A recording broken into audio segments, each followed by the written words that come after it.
हाँ, तो आपने देखा कि 1/4 को जब आपने डेसिमल फॉर्म में कन्वर्ट किया तो रिजल्ट आया 0.25। यानी कि ये आप क्या देख पा रहे हो कि जब आप इसको डिवाइड कर रहे हो तो ये टर्मिनेट हो जा रहा है, यानी कि ये एक एंड पॉइंट पे जा कर के स्टॉप हो रहा है। लेकिन वहीं अगर एक दूसरा नंबर हम लें, एज फॉर एग्जाम्पल 1/3, ये दोनों ही नंबर रेशनल नंबर है, आपको पता होना चाहिए।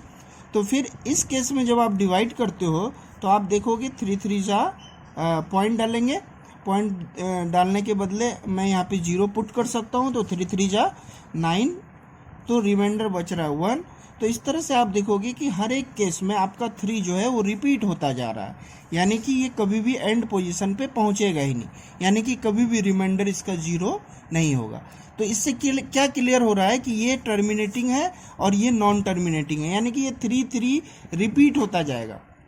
इसका जो ये 3 डिजिट है ये क्या हो रहा है, रिपीट हो रहा है। तो रिपीट हो रहा है मतलब एंड पोजीशन पे ये नहीं पहुंच पा रहा है, लेकिन ये पहले वाला जो एग्जांपल था उसमें आपने देखा था कि एंड पोजीशन पे पहुंच चुका था। तो ये टर्मिनेटिंग है और ये नॉन टर्मिनेटिंग है।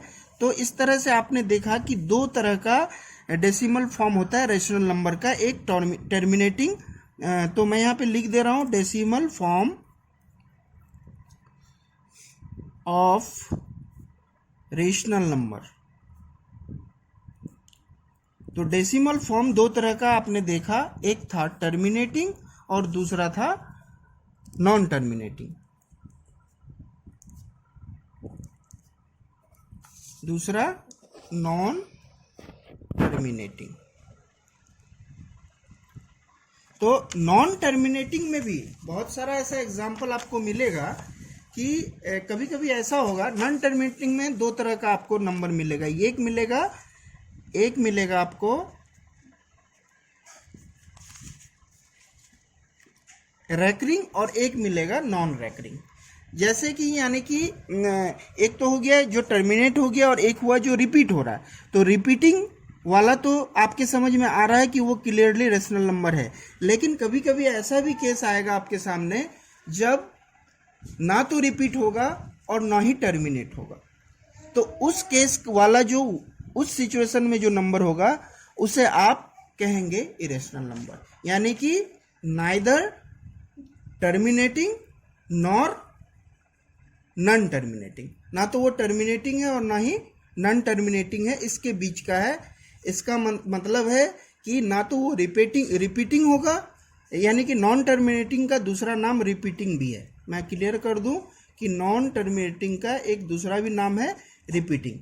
तो ना वो रिपीटिंग होगा और ना ही वो टर्मिनेटिंग होगा, तो फिर जो वो होगा वो क्या कहलाएगा, तो उसको हम लोग बोलेंगे इरेशनल नंबर।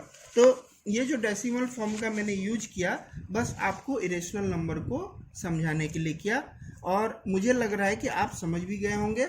इसके आगे मैं आपको बता दूं कि बहुत सारे टाइप का आपके सिलेबस में जो कंटेंट है उसमें बहुत सारे टाइप के इरेशनल नंबर को पढ़ना नहीं है आपको। सबसे पहला टाइप जो पढ़ना है, जैसे आपने पाई, आप जब सर्कल का पेरीमीटर या एरिया निकालते हो तो वहाँ पे एक कांस्टेंट यूज होता है जिसको हम लोग बोलते हैं पाई, और पाई का वैल्यू आप बहुत सारे क्वेश्चन में यूज करते हो 22/7। तो आपको मैं यहाँ ये बता दूँ, आपको तो ये क्लियरली पता चल रहा है कि 22/7 जो है वो रेशनल नंबर है, लेकिन मैंने बहुत बार कहा होगा या मैं अभी कह रहा हूँ कि 22/7 तो रेशनल है लेकिन पाई इरेशनल है। ऐसा क्यों? तो इसका कारण ये है कि पाई का एक्यूरेट वैल्यू 22/7 नहीं होता है। तो ये कौन सा वैल्यू है? ये इसका अप्रोक्सीमेट वैल्यू है। पाई का अप्रोक्सीमेट वैल्यू होता है 22/7, इसीलिए 22/7 तो रेशनल है, लेकिन पाई क्या होता है? इरेशनल होता है। तो पहला एक टाइप का इरेशनल नंबर आपको मिल गया, और वो क्या है? पाई। इरेशनल नंबर्स कितने टाइप का होगा मैं वो क्लियर कर देता हूँ, बहुत ज़्यादा टाइप पढ़ना है नहीं। पाई का वैल्यू, पाई इरेशनल नंबर है, क्लियर हो जाना चाहिए। इसके बाद दूसरा टाइप जो आता है, आपने पढ़ा होगा परफेक्ट स्क्वायर नंबर और परफेक्ट क्यूब नंबर। तो ऐसा नंबर जो परफेक्ट स्क्वायर नंबर नहीं है, ऐसा नंबर जो परफेक्ट स्क्वायर नंबर नहीं है, इसके लिए भी मैं एक एग्जांपल यूज कर रहा हूँ। जैसे 5 ले लो आप, तो 5 एक परफेक्ट स्क्वायर नंबर नहीं है, लेकिन वहीं अगर आप 4 की बात करो तो 4 एक परफेक्ट स्क्वायर नंबर है। तो मैं कह रहा हूँ कि वो नंबर जो परफेक्ट स्क्वायर नंबर नहीं है, उसका जो स्क्वायर रूट होगा वो आपका हमेशा क्या होगा, इरेशनल नंबर होगा। यानी कि √5, √7, √8 ये सारा का सारा क्या है, इरेशनल नंबर। तीसरा टाइप जो होता है, जितने भी नंबर्स जो कि परफेक्ट क्यूब नहीं है, जैसे परफेक्ट क्यूब कौन सा नहीं है, 7, 6, 5, 4, ये सारा नंबर परफेक्ट क्यूब नहीं है। कौन सा परफेक्ट क्यूब नंबर है, जैसे 8। क्यों है, क्योंकि जब आप उसका प्राइम फैक्टराइजेशन करते हो तो 3 का पेयर लगता है। जैसे 8 का हम लेते हैं, मैंने कहा कि 8 एक परफेक्ट क्यूब नंबर है। क्यों है, क्योंकि जब आप 8 का प्राइम फैक्टराइजेशन निकालते हो तो क्या निकलेगा, 2, 2, 2, यानी कि 2 का 3 का पेयर लग रहा है। तो 3 का पेयर लगने के बाद बाकी कोई भी फैक्टर रिमेनिंग बच नहीं रहा है। इसका मतलब 8 क्या हुआ, एक परफेक्ट क्यूब नंबर हुआ। तो जो परफेक्ट क्यूब नंबर नहीं है उसका जो क्यूब रूट होगा, क्यूब रूट मतलब आप जान ही रहे हो कि उसके जो सिंबल है उसके बाहर में क्या होगा, 3 होगा। उसी तरह 6 के बाहर भी मैं क्या कर रहा हूँ, 3 पुट कर रहा हूँ, 5 के भी बाहर 3 पुट कर रहा हूँ, 4 के भी बाहर। तो ये सारा नंबर, तो 3 अभी तक बता दिया मैंने आपको। पहला क्या बताया, पाई, जो कि रेशनल नंबर है। दूसरा बताया वो जो परफेक्ट स्क्वायर नंबर नहीं है उसका जो स्क्वायर रूट होगा वो हमेशा क्या होगा, इरेशनल होगा। तीसरा जो परफेक्ट क्यूब नहीं है उसका जो क्यूब रूट होगा वो हमेशा क्या होगा, इरेशनल नंबर होगा। तो 3 टाइप मैंने आपको बता दिए। और चौथा टाइप मैं आपको बता रहा हूँ, आपने इस तरह का नंबर देखा होगा कभी, 0.01, 001, 0001, इस तरह से आप देख रहे हो। तो इस नंबर में आप क्या देख रहे हो, पहले ही मैंने जिक्र किया था इस तरह के नंबर के बारे में। यहाँ आप क्या देख रहे हो, ना तो ये टर्मिनेटिंग है और ना ही ये रिपीटिंग है। ये दोनों में से कुछ भी नहीं है, ना तो ये टर्मिनेटिंग है और ना ही रिपीटिंग है। इसीलिए ये क्या है, इरेशनल नंबर है। इसीलिए ये क्या है, इरेशनल नंबर है। तो आपको क्लियरली समझ में आ गया होगा, ये 4 ही टाइप का इरेशनल नंबर आपको पढ़ना है और ये चारों ही टाइप आपको अपने ब्रेन में कॉन्सेप्चुअली रखना है। और किसी तरह का कोई डाउट हो तो आप बात कर सकते हैं। एनसीईआरटी का बुक मेरे पास अवेलेबल है, जिसमें से इससे पहले रेशनल नंबर को आपने नंबर लाइन पे लोकेट करना सीखा था, और अब आपको जो करना है वो है इरेशनल नंबर को नंबर लाइन पे कैसे लोकेट किया जाता है। तो इसके लिए हमें कंस्ट्रक्शन का हेल्प लेना होगा और कुछ इंस्ट्रूमेंट चाहिए जो अभी मेरे पास अवेलेबल नहीं है। तो मैं कल कोशिश करूँगा कि किसी भी इरेशनल नंबर को नंबर लाइन पे कैसे रिप्रेजेंट किया जाता है, इस चीज़ को मैं आपको क्लियर कर दूँ। फिलहाल आपको टर्मिनेटिंग और नॉन टर्मिनेटिंग, यानी कि जो रेशनल नंबर है उसका जो डेसिमल फॉर्म होता है, यानी कि रेशनल नंबर को डेसिमल फॉर्म में कैसे कन्वर्ट करना है, और डेसिमल फॉर्म में अगर कोई रेशनल नंबर है तो उसको वापस p/q के फॉर्म में कैसे कन्वर्ट करना है, ये आपको सीखना है और इसका प्रैक्टिस भी करना है आपको।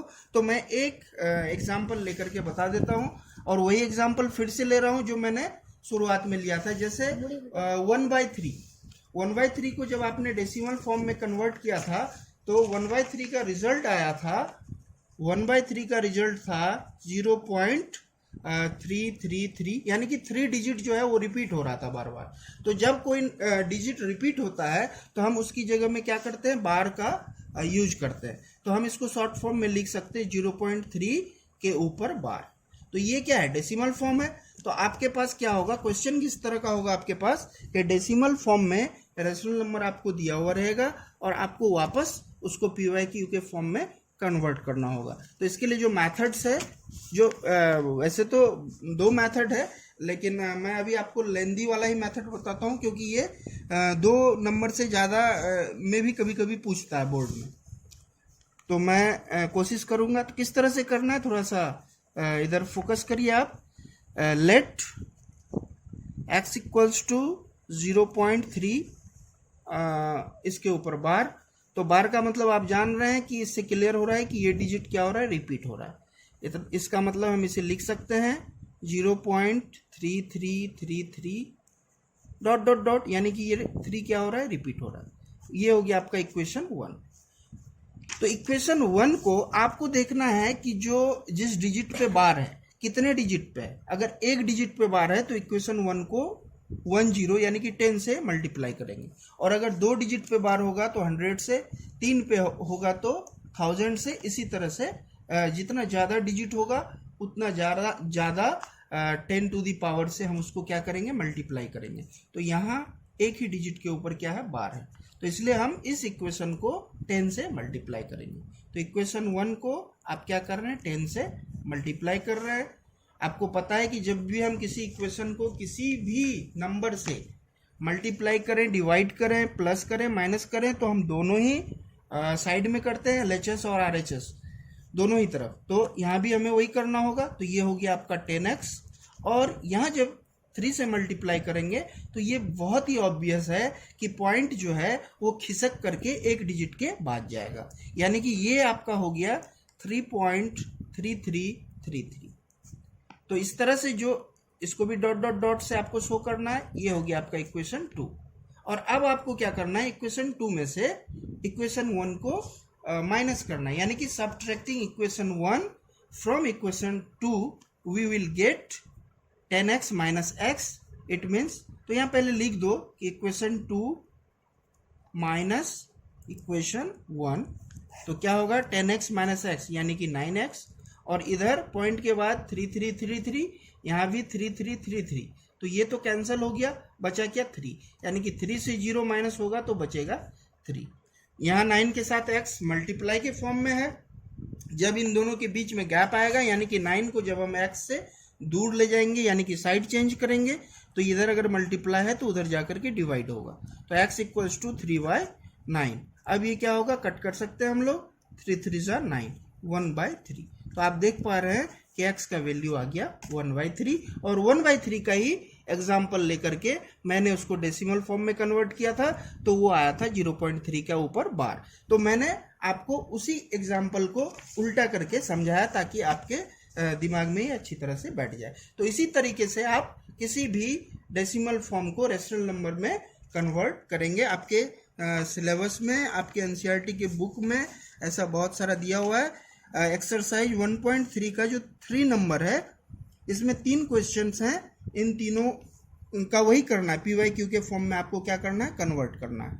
अच्छा, क्वेश्चन नंबर 1 जो है, इसमें आपको PYQ के फॉर्म में दिया हुआ है, इसको डेसिमल फॉर्म में कन्वर्ट करना है। ये भी आप इजीली कर सकते हो। तो आपसे जो हो पाएगा आप करोगे, और जिस तरह का भी कोई डाउट हो तो आप मुझसे कांटेक्ट भी कर सकते हो, और वो टाइमिंग दिया हुआ है, सब कुछ मालूम है आप लोगों को किस टाइम में कांटेक्ट करना है। और कल मैं आप लोगों को इरेशनल नंबर को रियल लाइन पे कैसे रिप्रेजेंट करना है ये बताऊंगा। आज के लिए इतना ही। Stay indoors, stay safe, good night.